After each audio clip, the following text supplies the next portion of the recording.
قد بتحب اليمن؟ شوفي أعطيك حاجة. عشو بتزعل أكتر شي باليمن؟ أزعل على حال الشعب اللي وصل له ومالوش ذنب. أزعل من الحكام اللي شردونا بأنحاء الدنيا. بلادنا يا أستاذة باميلا في عندنا احتياطي العالم بالبنزين، تمام؟ محاربين الدول ما خلونا ننقب. عندنا الثروات السمكية، أقوى ثروات سمكية في اليمن، أقوى ثروة غاز في اليمن، أقوى أحجار كريمة ومجوهرات وأشياء من هذه في اليمن. إحنا أفقر شعب نمشي على الذهب، أفقر شعب نمشي على الذهب، فهمتي؟ وهذا السبب كله بحكامنا. باعوا نص أرضنا في الحدودات، حدود السعودية باعوا أرضنا، في حدود عمان باعوا أرضنا.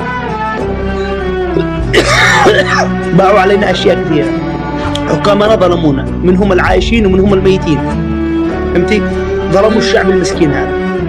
فحنا شعب كريم بس قاعدين مشردين في أنحاء العالم. اليمني تلاقي بأمريكا ملياردير، تلاقي في السعودية معاه محلات وشركات، تلاقي في مصر مع أكثر المشاريع. المفروض هذه الأشياء كلها مش موجودة في اليمن. المفروض أن بلادنا تنافس بلاد الخليج، ولكن إيش السبب؟ الله رزقنا بحكام ظلمونا 50 مليون مواطن.